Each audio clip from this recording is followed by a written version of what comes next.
This is the first time I have ever given this presentation. As some of you might know, I write the blog for Tulane, and I have blogged in the past about my tips for parents in the college application process, but I've never actually done this as a webinar. And that's kind of one of the silver linings of coronavirus, is that now we have the opportunity to reach out to a much wider network of folks and share all the information that we can. One thing that you might know about me is that I am a very, very honest director of admission. I like to give away, I guess we would say, all the secrets of the college application process. So that's what we're doing tonight. Tonight is a very candid 1-hour discussion of all of the tips that I can give to you as a parent or guardian as your son or daughter navigates the college search process. I'm a very fast talker. And like I said, I've not done this presentation before, so I'm just gonna give you as much information as I possibly can. And then I told Cami she can chime in whenever she would like and kind of share a little bit about her experiences and maybe what worked and didn't work for her as she navigated the search process with her parents. Now, before I even get going, I have to add a massively huge caveat to this presentation, and it's a very important one. And that caveat is that I am not a parent myself. And I understand that if I were to give this presentation, 18 years from now, if and when I do have a child of my own, this would be a totally different presentation. Fun fact, I just got married 3 weeks ago. Holla. If my camera were on reverse, you would be looking at my wedding venue, which was my backyard. After 4 failed attempts, we finally just got married in our backyard. And so, next on the agenda, some years down the road, will be to have children of our own. But if I do have kids, I can guarantee you this presentation would look a lot different, because I don't know what it's like to love, I love my husband, but I don't know what it's like to love a kid as much as you all love your kids. So take everything I say with that in mind. And also feedback. If at the end of this presentation, I missed the mark on a couple of things, email me, let me know how I can kind of adjust this for a future presentation. This is also going to be recorded. So if you have friends or family members that miss this event, don't worry, we'll take care of recording it. And also there are a couple times in this presentation that you're going to notice a QR code is going to pop up. Open up your camera on your phone, just scan that QR code, and it'll share with you a number of different links that I'm going to pop out to. We're going to go along for this ride. It's going to be an hour, and I'm just going to give you as much information I can. Now, keeping in mind, this is all from the perspective of the director of admission at Tulane. In my 16 years of experience working as the director, these are some comments and some feedback that I have for how you can navigate the college search process. Now, let's get going. So here's what we're going to be discussing this evening. We're basically going to break this presentation down into 3 sections. The first section will be just helping your kid as they begin this college search process. So I know many of you might have seniors that are right in the thick of it right now. Some of you might have juniors or sophomores that are still kind of navigating the whole idea of, what extracurricular activities should I be involved in, or how should I start the college search process? And so I'll give some tips for that phase. And then we'll dig into the real crux of this and how you can advocate and be, a great parent to your kid as they go through this massive rite of passage, as they go through the application process for applying to school. The other thing that we'll talk about afterwards is what you're going to do after they apply. So how can we assist our kids as they navigate this search process post-application? And a lot of it comes down to just breathing and helping them through this process. So that's how this is going to work this evening. So let's get right into it. Now, the first thing that I think it's really important that we all remember as parents, and I've actually just realized I did the math, I'm officially closer in age to you all as parents as I am to the applicant. So I finally reached the tipping point where I'm no longer able to say, I know exactly what it's like to be a student, but I'm going to give you kind of the balance between the two. Now, not everyone on this webinar went to college, and many of your students that are applying are the first in their family to go to college. Many of you who have kids applying right now, you might have gone to college not in America. And so this process is crazy and wackadoodle. So that's why it's important to put this all into perspective.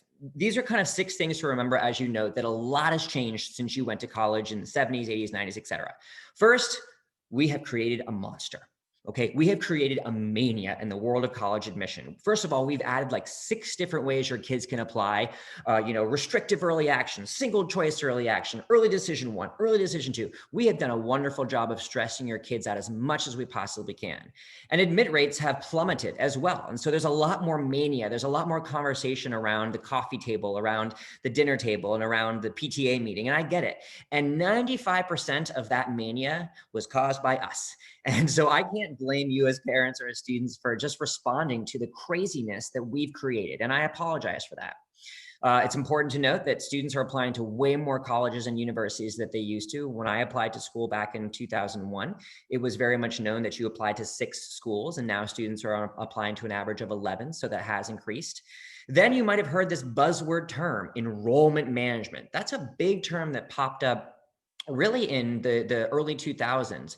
And it was this idea that instead of just, admitting the top students, you admitted based on enrollment management. So you had a certain amount of students that you needed to enroll you knew were not going to need as much financial aid. You had a certain amount of students you needed to enroll in order to make sure that you had an average SAT score of this amount. And this enrollment management thing has really complicated things quite a bit. You can Google enrollment management. There's a very famous company out there that is called Royal and Company. And there's a big article about them that came out a couple weeks ago. They're now owned by the Educational Advisory Board in DC, but they really piloted this idea that, you can almost use the application process as similar to how you do a political campaign. So sending out flyers, getting kids excited, having free applications, all that is enrollment management. Many of you are probably shaking your head right now because you might be looking at a stack of mail about this high from all of the schools that have sent you relentless information in the mail. That's enrollment management. Again, we've talked about the back in my day approach. I mean, my dad tells me about back in my day when I applied to Boston University, X, Y, and Z happened. So we're going to get into that one a little bit as we chat tonight.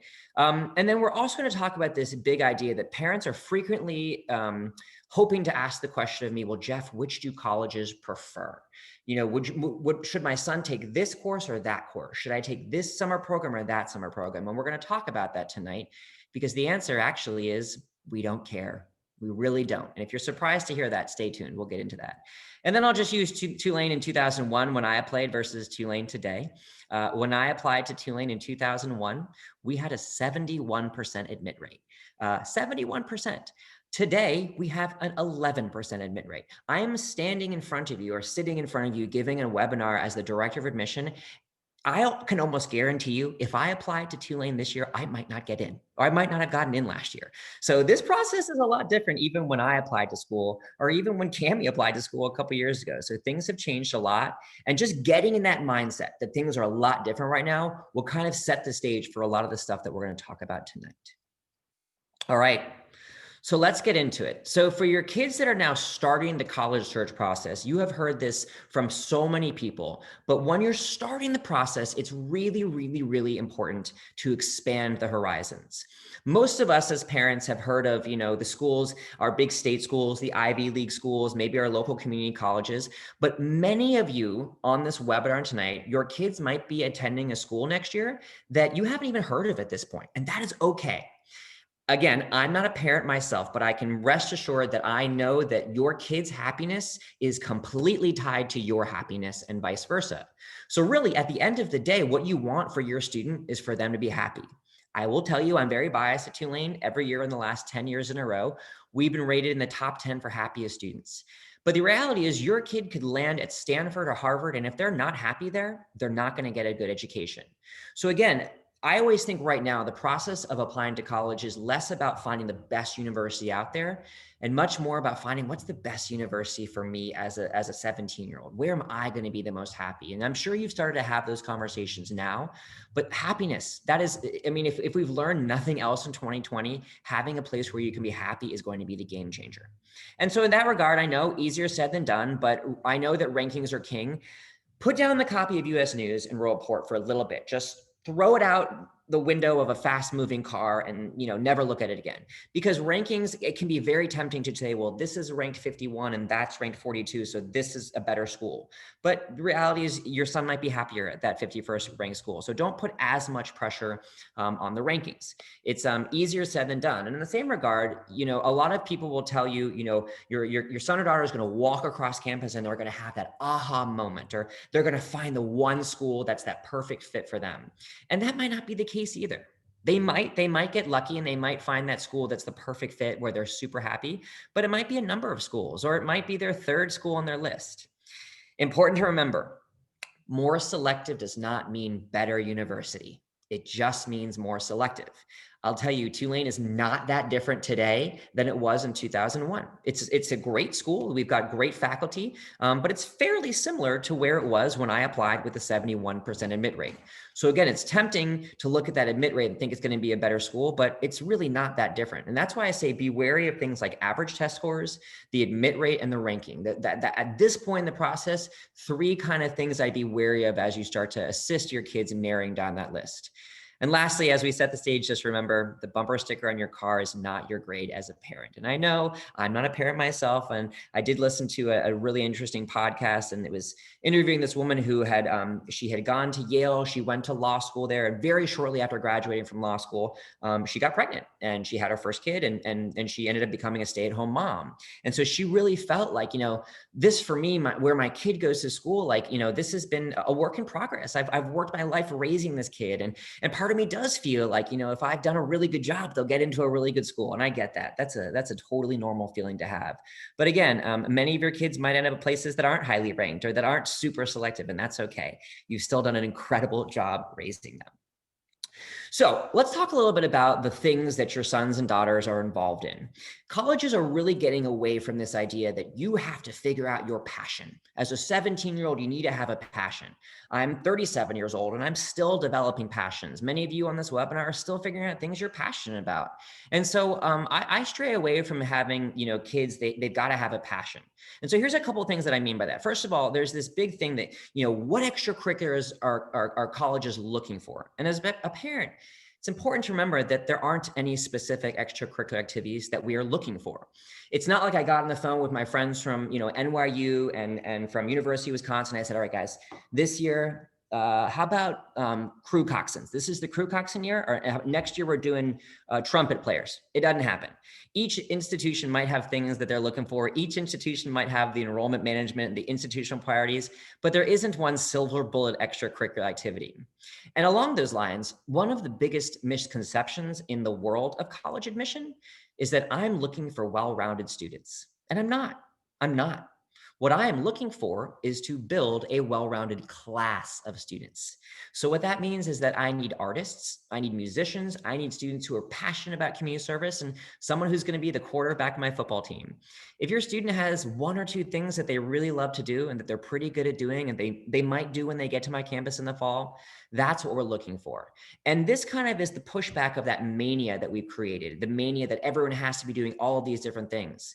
I'll tell you what we look for at Tulane is a couple things. And we talk a lot to students that it's okay that you have less is more.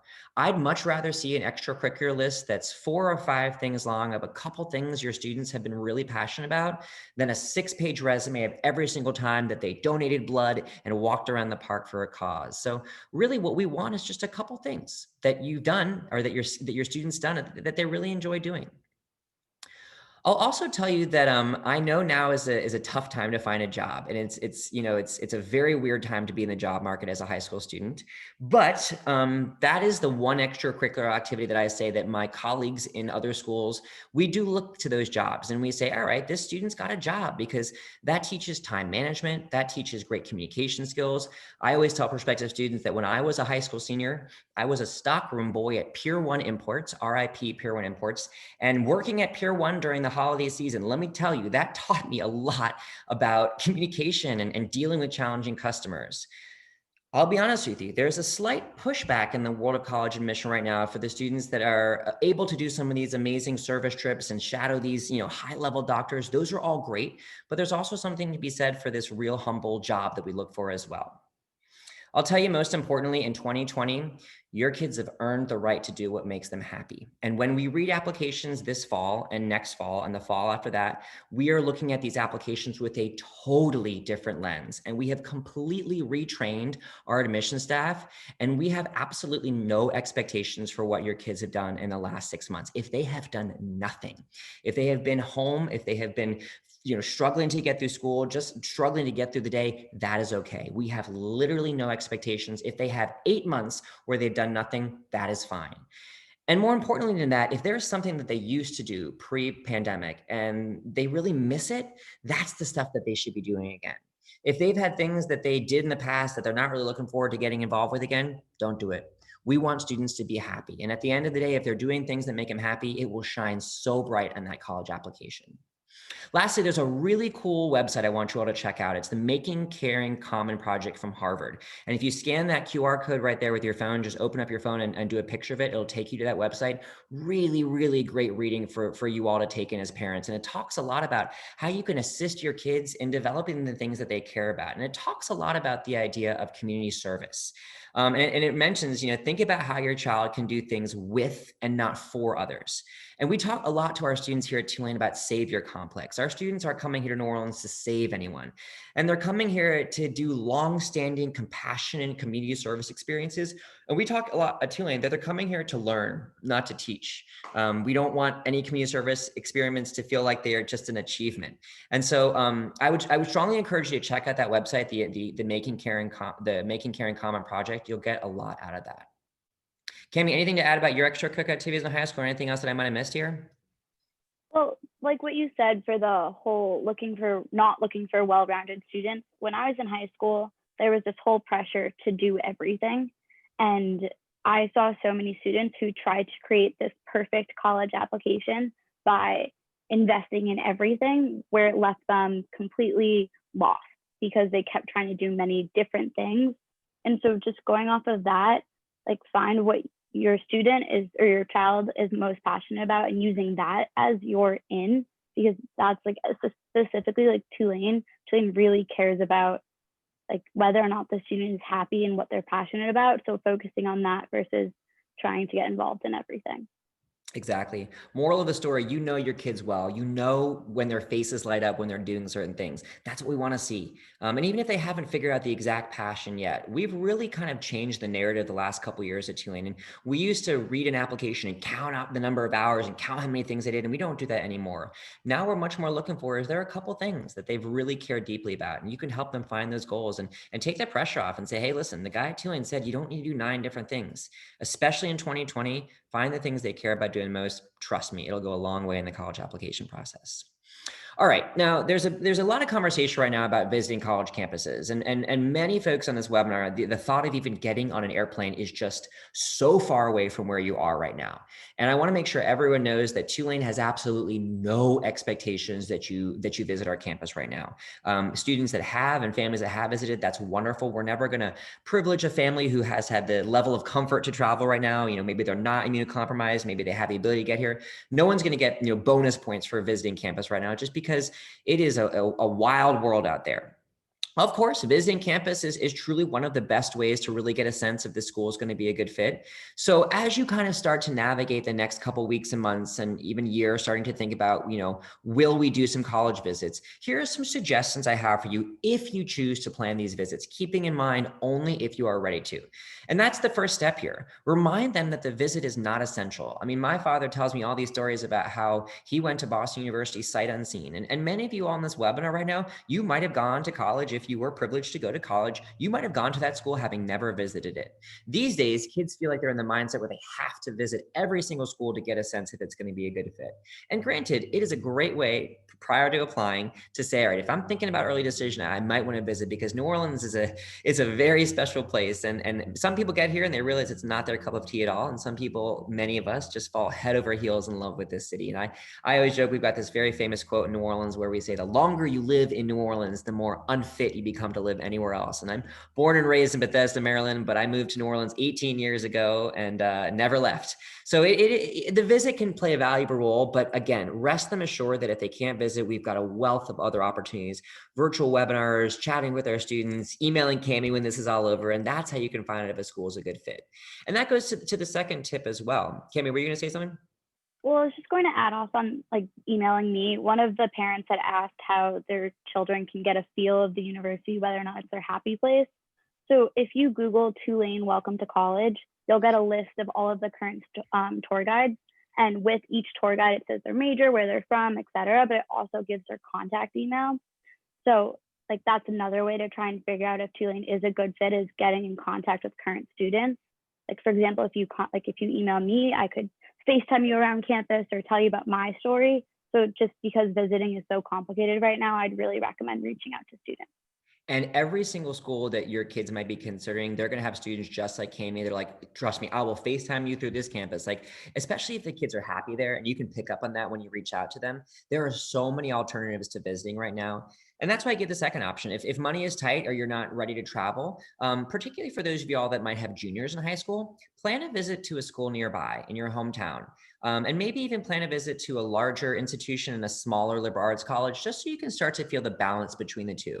I get it, visiting, getting on an airplane is challenging right now, but if you're on this webinar and you're from Louisiana, you're comfortable driving, make a road trip out of it. I think just getting your kid on that college campus and comparing them and contrasting them, even if they never think they're going to apply to that school in your hometown, just that actual act of going on a campus tour, I don't know, it's almost like a rite of passage that I feel like this year's seniors are missing out on, getting to tour all these campuses. So I know they might be thinking about the school in the backyard, but say, let's just look so you know what it's like to be on these college campuses.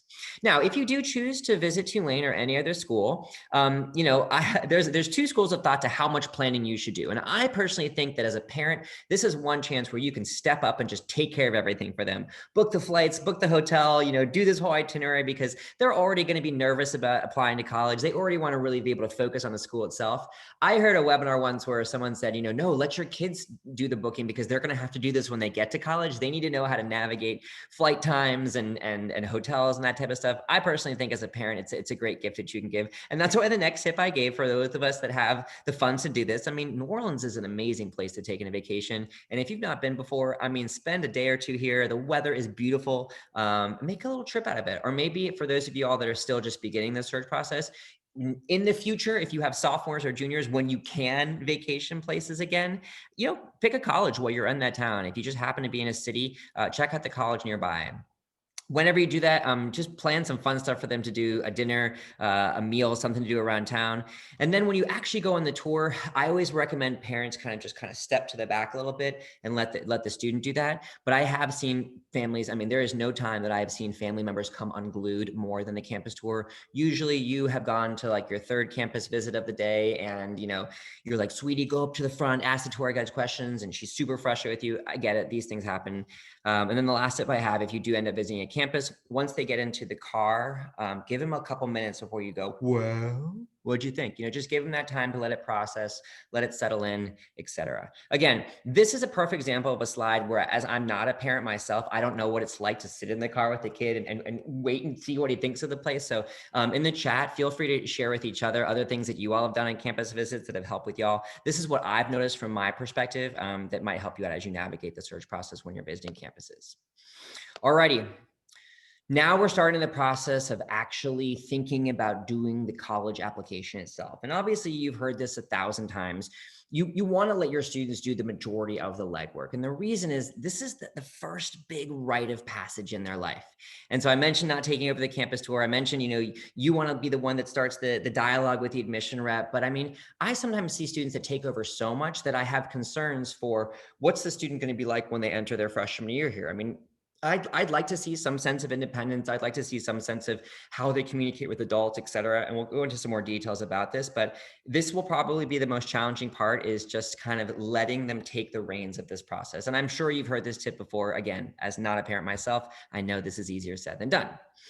But I do have some tips for as they start to go through the application process. Here are some ways that you can maybe not add to their stress. And I know this is a stressful time, particularly applying to college in the middle of a global pandemic, but a couple tips that I have for you all to maybe subtract a little bit from the stress that might happen in your family over the course of the next couple months.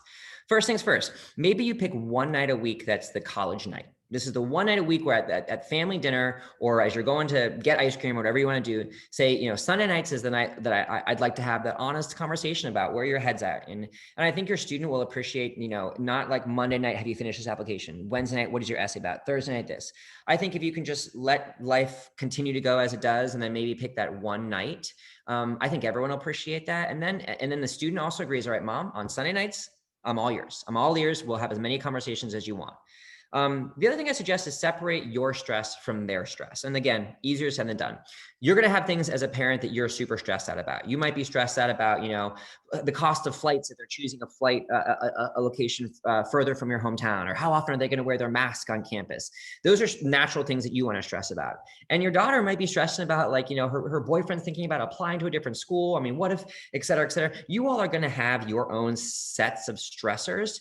My suggestion to you is keep your stress to yourself. If there are things that that you're personally going to be stressed out about, try to not put that on your kid as well. Again, I know that's a lot easier said than done. Deadlines. This is a place where you should be reminding, but trying not to nag, because the reality is when they become a freshman in our college, you're going to have to trust that they have figured out their deadlines. College is so different from high school in that it's not 7 periods a day with homework this night. I mean, they're in charge of making their own schedules, figuring out when to take their final exams, knowing how to turn into their courses on Canvas. So if you do too much with nagging them about the deadlines, it might not be setting them up for success once they get there in the fall. This is a tip that I read online. Move at their pace, as hard as it might be. Your kids, what pace that they move at. Some of them might need another, kick in the butt to get things going. And some of know that some of your students are real self-starters. So attempt to kind of mimic their pace as they navigate this process. Have the financial aid conversation early in this process. So now, as early action applications and early decisions applications are getting closer to being due, my hope is that you have financial conversations now. What is affordable to you? Filling out these net price calculators. You can go on any single school's website and check out their net price calculator. I'm telling you, the hardest situation for anyone is when we admit a student to Tulane and we cannot make it work financially, no matter how many times we fulfill appeals. So I think just, understanding that from the onset, making sure it's really clear with your student, what opportunities they have, what the cost of in-state schools are, et cetera. So the earlier that conversation happens, the better. Now, this is a big one. We talked about having a Sunday night be the college night. Thanksgiving is a college-free zone, and it's your job to make sure everyone knows about it. If you scan this link here on the right-hand side, it's going to bring you right to my blog about 15 ways your student can alleviate their anxiety during the college application process. And one of those tips is making Thanksgiving a college-free zone, because Thanksgiving is like the crux. Like ED applications are in, EA applications are in, Aunt Karen's in town and she's saying, did you hear back from this school yet? Did you hear back from that school yet? And honestly, your students probably just want to eat their yams and eat their turkey and enjoy Thanksgiving. And so maybe just politely suggest to your relatives, hey, I don't think they want to talk about it right now. I mean, maybe later on you can ask them in private, but let's not have the whole dinner table conversations around this. I say this, and then last year I went to Thanksgiving at my brother's house, and 2 of my nieces are high school juniors, and I was like, where are you applying? What schools are you applying to? Tell me exactly where you're applying, blah, blah, blah. And I was like, oh my God, I'm not even taking my own advice. So I know that it's easier said than done. Last 2, allow them to find their calm. So some of you that have been on my webinars before might know that I'm a huge proponent of meditation, which you might not believe based on how fast I talk and how many things that I just sputter out there. But show of hands, if you can raise your hand on this, how many of you all have the app Calm on your phone? Okay, a lot of people have Calm. Talk to anyone with their hands raised. This thing has been life-changing for me. 15 minutes every morning, I just breathe and I meditate and I use their sleep stories. And that's been my opportunity to just detach from the dumpster fire of 2020. Your kid's going to need their moment of calm. So whether it's playing video games, whether it's, walking the dog, whether it's meditation, just help them find that thing that allows them to just get the heck away from this crazy college application process, and encourage them to just really find that calm, whatever it might be. Lastly, this is something that I'm adding this year. When your students get into college, and they will get into college, there's this thing that students do on TikTok, and it's they film themselves getting into college, and it's great and it's heartwarming to see. So much so that the last 3 years, Tulane has compiled these videos of all these early decision kids getting in, and it's amazing video to watch, and it's so much fun, and it brings so much joy if you got into school early decision. And if you didn't, it's so hard to watch these videos and see everyone else's joy. And I'm not saying that you should not celebrate. I am not saying that you should not scream and yell and hoot and holler. But I would just say, I just hope with the challenges that we face and the division in America right now, if and when your students get into college, find ways to celebrate in ways that maybe are sensitive to the fact that there's a lot of kids out there that aren't getting into school. And there's a lot of kids early decision that aren't going to be admitted to their top choice. So I'm not saying avoid the whole filming of this thing, but I just know that we've been through a really tough year, and I want you to celebrate. I want you to be excited, but do so with a sense of kind of tactfulness as well. Cami, anything to add? Anything I missed about stuff your parents did or did not do that stressed you out? Yeah, they always brought it up. I wish we had the Sunday night rule.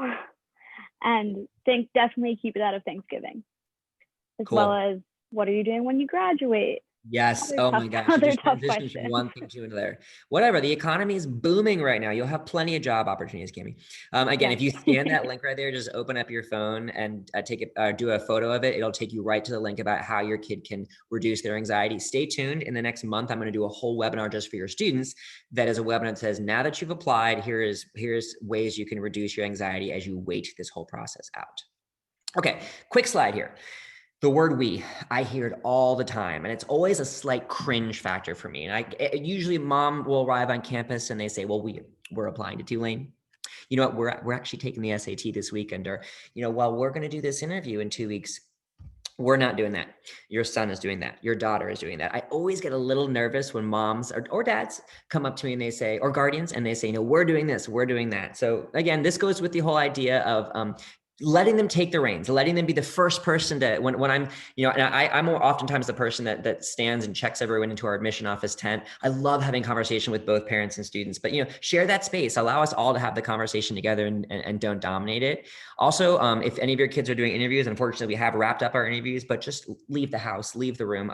I've had students before where I can see the reflection in their glasses of the parent across the room. That's not doing them any service. Just let them go, let them breathe, let them do this process on their own. And I can also say that with a slight bit of irony. So I am like the quintessential millennial. I was like born and bred. I'm like the epitome of the millennial generation. And so I was making this presentation, tapping all these things about, give your kids some space, do all these things. I kid you not. Meanwhile, I'm on the phone with Fidelity and I'm trying to give them my dad's social security number so I can link my dad to my retirement account, because I'm like, Dad, how do I manage my retirement account? So I'm like a full-blown adult, and I'm still typical millennial fashion, using my father to help me with my budget and help me with my finances. So I blame the parents for this one. We have a hard time letting go, and I'm the product of that generation. Okay, next slide. Y'all, your school counselors are stressed. They are dealing with so much right now. They are dealing with social and emotional issues. They are dealing with Zoom fatigue. They are dealing with all the same crazy, SHIT storm that many of us are dealing with in 2020. And so be kind to them. And the reason why we ask that you be kind to them is that we have really good relationships with your school counselors. I'm very fortunate that I get to recruit students from Los Angeles, and even from the really big public high schools, the Culver Cities, the Hamiltons, the Pallies. I still know the school counselors there. And so be kind to them. I think it's really important to remember that they're going to be your kid's best advocate, and they're going to be the main letter of recommendation. This letter that they're going to write is much more important than the ones we get from the teachers, which are still important, but a little kindness to them goes a really, really long way. And candidly, if you have a nice relationship with them, sometimes I can sense that in the letter of recommendation. I've seen school counselors say, meeting with this family has always been a pleasure. The parents are motivated, but they also, they didn't go to college themselves, but they're learning everything that they can to help their first generation student. I love reading about little anecdotes. So I'm not saying suck up to them or give them presents, but again, be kind to them. We have these amazing relationships with them. I'll also talk a little bit about independent counselors. And if you're working with an independent counselor, I would never say don't, and I would never shun you for doing that, because there's a group of independent counselors out there that are really talented. I think many of them have gotten a bad rap in the world of varsity blues that we are living in. My suggestion to you is that if you're working with an outside counselor, just make sure your school counselor knows that. Make sure those lines of communication are open, but do make sure the primary relationship that your kid is developing is with those school counselors, because the school counselor is going to be the one that's going to advocate them. The school counselor might be the one that gives me a call late into the season and says, listen, I just want you to know this is Tim's top choice. He was in my office today. Like, that's the relationship that we have with your school counselors. We don't maintain relationships like that with independent counselors. Again, independent counselors can be a wonderful service. Just make sure you're using them in the right way and keeping those lines of communication open and honest. All right. We're heading to the home stretch. It's time to actually apply to college. This is the craziness. This is the pandemonium. This is where all the real, stuff is hitting the fan. But it's okay, because we're here for you, and we got you through this thing. This is the biggest tip that if you remember nothing else from this webinar, you as a parent do not want to be more memorable than your student in the college application process. That one says it all.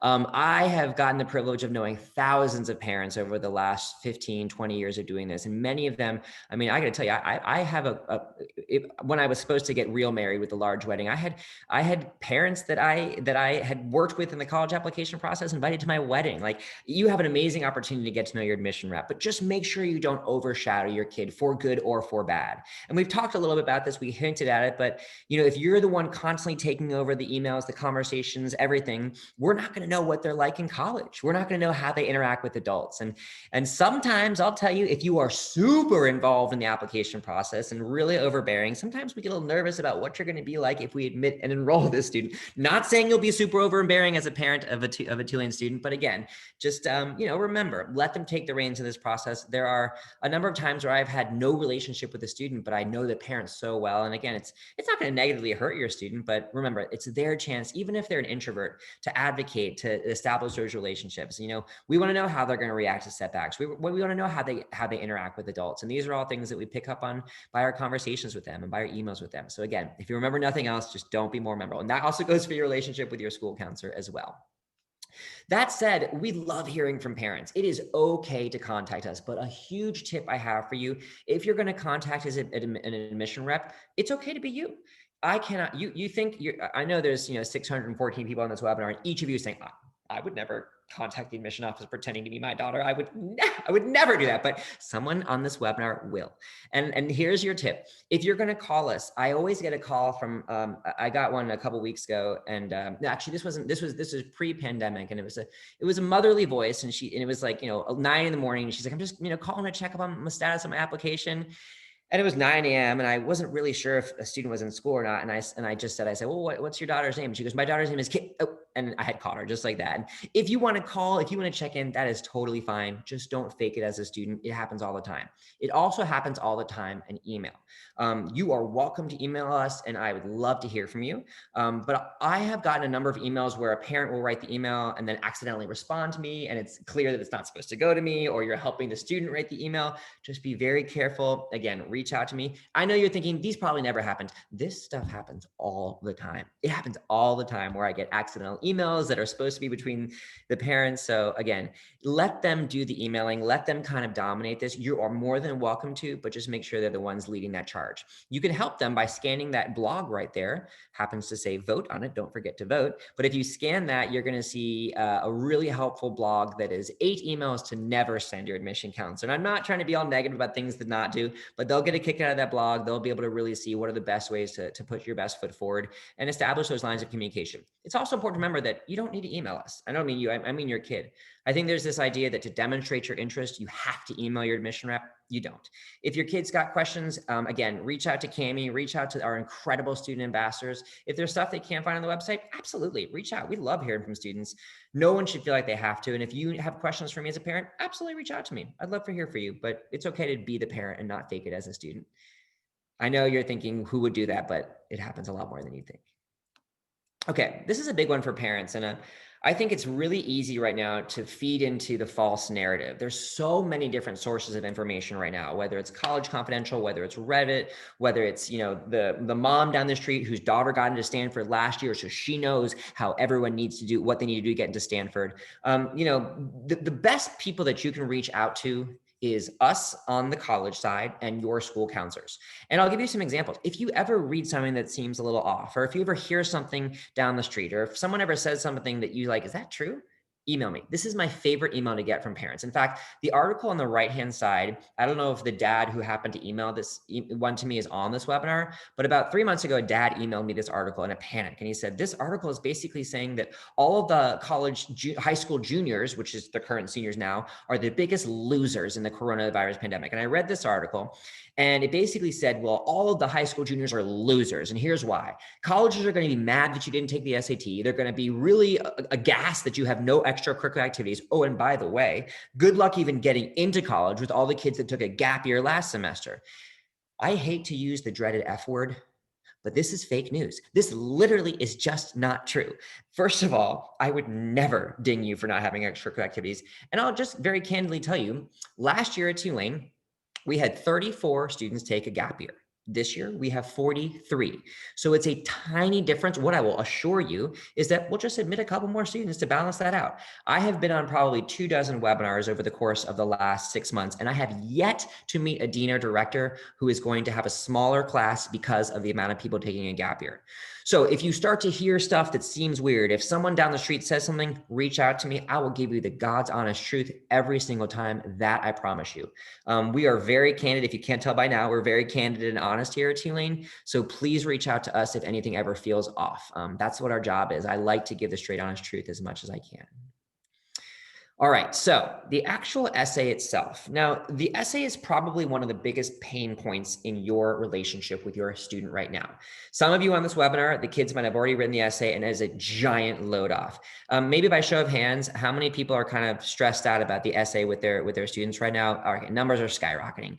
Let me tell you first and foremost with the essay. The essay is, dare I say it, not that important in the college application process. It is important, but it is almost never the single make or break factor as to why a student does or does not get into college. So if your kid is stressed, if you are stressed, if people can't pick the topic, go on the Calm app, do some meditation, because what I will tell you is 99% of the time, okay, not a minute, 95% of the time, the essay that I read is only going to confirm what the rest of the application is already telling me. So if I'm reading your kid's application, I'm feeling like this is a great fit for them. I know they're going to be happy here. They've got a great, why Tulane. Their grades are super strong. Usually I will get to their essay and it's going to continue them to the path of admission. Almost never will I get to their essay on a kid that I was planning on admitting and I will say, whoa, pump the brakes. We cannot admit this kid based on this essay. It almost never happens. In 16 years, I don't think it's happened once. And unfortunately, the reverse is also true. Very rarely am I reading a student who I just don't feel like it's going to be an academic good fit. I don't necessarily know if academically they're going to cut it here, if they're going to be a good social fit. Very rarely will I get to the essay and say, wait, stop the presses. We're going to admit this kid based on this essay alone. So if they're stressed about the essay, you heard it from the director of admission first. It's not the make or break factor. And that's me speaking for Tulane. I can't speak for my colleagues at other institutions, but I can tell you rest assured here, it's just one part among many in the holistic review. And that leads me to the next point. Let them write about what they want to write about. I know it's very tempting to say, I think you should be writing about this, or don't you think you should write about this? That's probably what the colleges want to see. Remember that whole idea of happiness? We can tell when a student is writing about a topic they love. Because if they loved to write about that essay topic, I guarantee you we will love reading it. So I know it's tempting to try to help them with the topic, and you should, but at the end of the day, the best essays we read are the ones that are great stories or stories of things that they overcame or whatever they feel like they really want to write about. They shouldn't have to relive any challenges. They shouldn't have to talk about things they don't want to talk about. I mean, if there's a challenging experience in their life, allow the school counselor to mention that instead. I'm telling you, take a breather with this one. It's not that big of a deal. You heard it here first. You can truly trust us on this one. Proofread, help them with it. I mean, some of us are talented proofreaders, great, but don't proofread it so much that it loses their voice and their narrative. I say this all the time. I know what the voice of a 17-year-old boy sounds like. it sounds a lot different from the voice of a 46-year-old mom. It does. And so you want their authentic voice to stay into it. If you're editing it so much and so many other people have had their eyes on it that it doesn't sound like them anymore, we can tell. Again, I don't want to see any typos in there, but it should sound like it was written by a high school student. That's what we expect. This last scan here, right here, if you scan that, you're going to come to a really great blog that I wrote all about the new COVID-19 section. Your student might be saying, Mom, do you think I should fill this out? And I posed 3 or 4 questions that they should be asking themselves if they choose to fill out this section or not. And the biggest thing that I'm honestly looking for here is a sense of self-awareness, and I know all of us have been majorly impacted by this in some way, shape, or form. But some of us as students, as applicants, are lucky and are privileged that we have homes over our head and parents with jobs and our health. And I guess I ask students to really kind of take a step back and be self-aware and really ask yourself, are my experiences different from others? And I know it's kind of hard to know what everyone's going through, but if you scan that thing, you'll see really some great questions. If your kid hasn't checked out that blog yet, it's a really good way for them to see, all right, should I be mentioning it? If so, how can I share this thing? Keeping in mind that, with 45,000 applications, I don't expect the majority of people to fill it out. I just want students to be aware of the experiences they've had and how they compare to others. Cami, anything about your essay at all? You feel like we covered it all? There were just a couple questions in the chat and then the Q&A about the importance of the why Tulane essay. And I know you have a couple blogs about that, but just because it Awesome. coincides Thank you with so much for the covering the essay. Q&A too, Cami. I haven't even looked at it because I've been going so fast. Yes, the why Tulane statement. So I mentioned this main essay is not that important. Not that it's not important, it's just not the make or break factor. The why Tulane, that puppy is important. This should be a fun essay for your student to write. This should be an opportunity for them to really shine, and they should be excited while they're writing. And if they're not, if they're pulling teeth, I mean, maybe they should reconsider why they're actually applying to that school. I think, we make no secret about it. The why Tulane essay is not optional. I mean, sure, you don't have to fill it out, but almost every single admitted applicant that we have does fill it out. We've got some great videos that just posted on our YouTube page this week about 5 tips we have for it. We love to hear students that have, I mean, if your student writes their why Tulane and says, I FaceTime with Cami and she walked me all around this campus, that is the stuff I love to read. I love to read about stuff that can only be Tulane. I love to read about stuff that really excites them.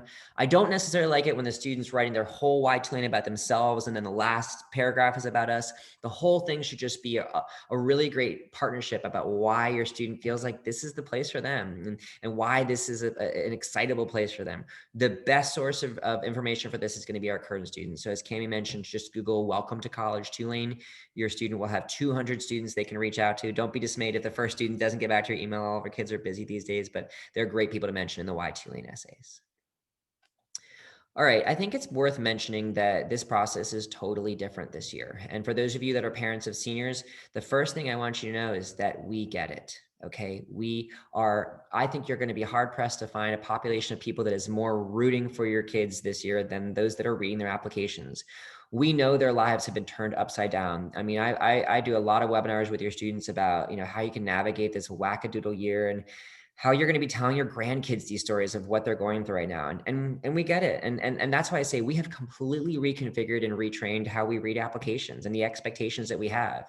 And I almost think it's a bit of a silver lining with that first slide where I was talking about the mania. In some ways, there's even more mania right now because of the uncertainty in this world. But in other ways, it's taken a moment for us to pause. Truly, literally, we paused for 2 or 3 months. And it's allowed us to really reconfigure our priorities. Some of your students might have realized a passion for public health. Some of them might have realized the idea that if it doesn't challenge you, it doesn't change you. And each of them is being changed greatly by what we're going through right now.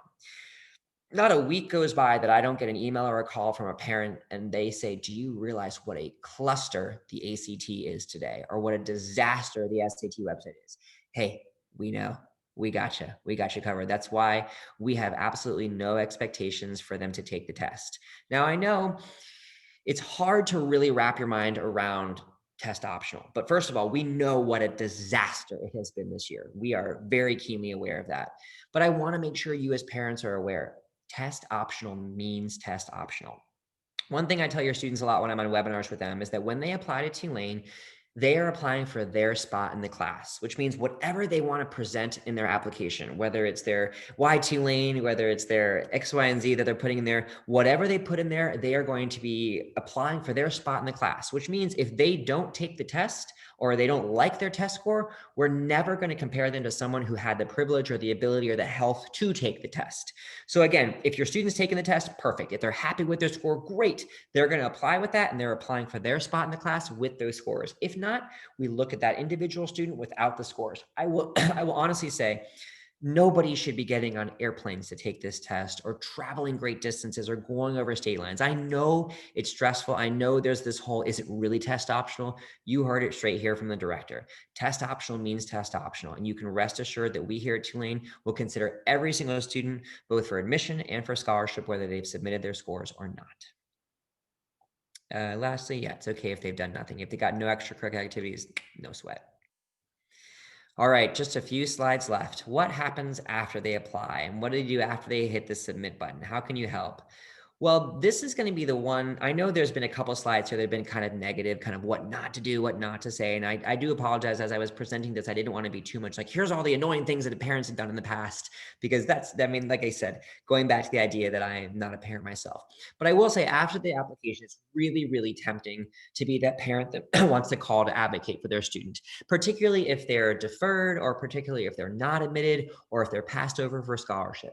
And I'm not saying you shouldn't call and maybe find out, not necessarily why the student wasn't admitted, but we struggle sometimes because we can't ever say, we can't point to X, Y, and Z why a student wasn't admitted. And I get a lot of calls from moms that'll say, I know a lot of parents say this, but my daughter X, Y, and Z. And I know it is so tempting to want what's best for your student and to try to advocate them and to see the disappointment if they didn't get in or if they did, et cetera. But it's tough for us on our side because it's not very often that I'm going to go to the admission committee and say, well, the mom called and said that she's really, really sweet to old people, or the dad called and said he's really ambitious. And I know it's so hard to not want to just totally love your kids and advocate for them. So, if there are things you do want to let us know that maybe the student didn't, that's fine. I would never tell you not to do that. But I would caution you against a couple things. One, resist this urge. A lot of all of us admission reps agree on this one thing. I do get a lot of calls from parents that will say, well, Jack and Diane's from my daughter's high school, they got in and it's not even their top choice. Or like, Klaus and Natalie were admitted with a huge scholarship and they're not as bright as my kid. That's a really tough conversation for admission reps to have. And I know it's tough to resist the urge to do that, especially when you want what's best for your kids. But from the receiving end of it, it's a really tough conversation to have. So again, you're welcome to call, say all the things you care deeply about. I would never fault you for that. But I would advise against the whole, this kid only applied as a safety school. That kid's not as strong as my student. This kid doesn't even want to be there and they got a scholarship. So just avoid the comparison because we have the full access to the entire applicant pool. We know what our enrollment management should look like. So I know this is a tough slide to view, but just coming from my perspective, this is one of the tougher conversations I have after a student's applied. Maybe they're admitted, maybe they weren't. But the time that it is okay to call, I mean, you're making a huge commitment to us financially. And Tulane's an expensive school. We are proud of the amount of need and merit-based scholarships that we do offer. But it's okay to give us a call and say, I've got some questions about this financial aid process, or I don't understand, what's the process like for applying for scholarships here? That is a perfect conversation that we would love to have for you. There have been years past when we've been able to change certain scholarships. I'm not sure if we'll be able to yet. It's way too early in the process to tell, but it's okay to have those conversations with us. I will say from the onset, candidly, the round that we are most generous in for merit scholarships is early action. So if you've had this financial conversation, as I mentioned, have that conversation now. If your family is going to really be banking on a larger merit scholarship for your student to enroll here, I strongly encourage them to apply early action. That's where we give out the majority of our merit-based aid. That's not to say there's not merit aid in ED. That's not to say that, some of our ED students don't qualify for the DHS or the Paul Tulane. But again, if you're really hoping for this merit scholarship, the best advice that I can give to you is have them apply early action. And of course, we've got some of those really great full tuition scholarships that they can apply for in December. The good news is no matter when you apply, need-based aid is going to be the same. Fill out those net price calculators, have the conversation as a family, and go from there. All right, I think we're almost done. This is a really important one that I don't think you're going to hear too many admission directors talk about, and it's the conversation around consent. And I know this has nothing to do with the college application process, but a couple years ago we had our climate survey released on campus. That it was really challenging to see the number of students on our campus that have experienced sexual assault. And again, I'm honest with you. I'm candid about it, but I'll also tell you that any school in America that says there is no sexual assault on their campus is not being truthful. So now is a really good time to, at least as you're setting the stage and setting them off to college.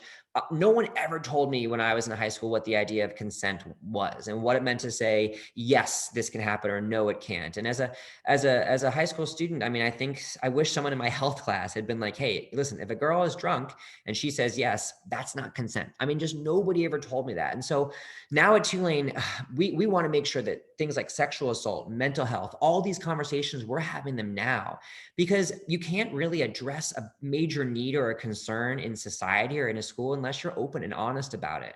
And I even included the statistic: 74% of sexual perpetrators knew their acquaintance and were a romantic partner. So, again, I can never, I'm not a parent. So this is, I'm hitting above my league here because I don't know how to have these conversations because I don't have a child of my own. And I know that some of these conversations can be challenging, but I think they're worth having. I think these types of conversations, are worth having. Things like mental health, things like consent. So I guess it's just a random slide that I think it's important to talk about. Some of you might have been following the Title IX story over the last 6 months, and Betsy DeVos changing a lot of the ways things are reported, changing what constitutes sexual assault. So all this stuff is really important for us as parents to read up on before you send your kids off to college. Okay. Something that So, yeah, Cami, please. I was just gonna add on about the consent thing is I think that, at least compared to my friends that go to other schools, because Tulane had done that comprehensive survey my freshman year, it's a lot more open and it's not something that's hidden, where I know a lot of colleges do try and hide. And for me, that's important because it is unfortunately an issue at colleges. And Tulane does really well with this. And like, especially considering Jeff is mentioning this in an info session. So that made me feel a lot better as a prospective student. Yep. Thanks, Cami. I think that I went to Tulane in a different era. I went here in the early 2000s, and things have obviously changed a lot. But I mean, one thing that I know has changed for the better is that we have a much deeper conversation now about, mental health on campus, about the lack of diversity on campus and the efforts we're putting forth for that, the experience that some of our gay and lesbian students have on campus, or our students of color have on campus, or the challenges that people face in the middle of a pandemic with mental health. So I think, I'm proud of Tulane for having these conversations. I know it's been a crazy year this year, particularly as it pertains to, reopening in the middle of a pandemic. But I'm proud of this institution because we have a very strong school of public health. We have amazing success coaches and counselors here that are going to make sure that your kids are able to seek that happiness that they so much deserve in college. All right, as we wind down, I promised that I would have you out of here in an hour. This is some worthwhile reading. The first is the article above, "Will the Pandemic Revolutionize College Admission?" It was a long read essay in the Wall Street Journal. I'm not saying you should read this article because somebody here was quoted in the Wall Street Journal, which was a life highlight for me, but it's a great article. My dad was very, very proud. A great article that the answer to this question is, yeah. I mean, there are things about this college application process that will never be the same. For us to go test optional in regular circumstances, it would have taken 4 years of data and studies and approval from boards. And we went test optional in 1 year. And it's kind of my hope that we'll stay test optional forever after a successful year. We'll see how it goes. But it's my hope that a lot of these things that we used to be so worried about, finding the top ranked school or being the most well-rounded or having the most extracurricular activities, it's my hope that in some ways the pandemic has allowed us to reflect on a lot of that and realize it's less about all this mania and more about being happy and finding schools where you know that your kid's going to be happy and seeing their eyes light up when their admit letter comes in. I think this article is really worth reading. A couple other books I might recommend you all check out. One of them is Who Gets In and Why, really great book by Jeff Salingo. The Truth About College Admission is a phenomenal book by some good buddies of mine, Rick and Brennan. They are awesome, awesome guys. Rick's the director of admission at Georgia Tech. Truth About College Admission is a great book, really geared at families. Where You Go Is Not Who You'll Be is a really wonderful article. It talks all about how the vast majority of Fortune 500 CEOs went to Oklahoma State and went to, Western Michigan and went to Kalamazoo College. You'd think they all went to Harvard and Yale, but it doesn't quite matter as much where you go. It's more about seeking that happiness, what you do when you're there, and finally who you'll be when you graduate. I would be remiss if I didn't plug the Tulane blog, which is a really great source of information for your students. And the Georgia Tech blog is quite strong there as well. Cami, I have one final story that I was going to tell, but anything else you'd like to share? Anything else that I might have missed? Anything that worked or didn't work as you navigated the search process with your parents, or maybe anything that's coming up quite a bit in the Q&A? Well, just a couple of the questions have been addressed to me specifically. So I'm going to send in my email in the chat. Please feel free to email me.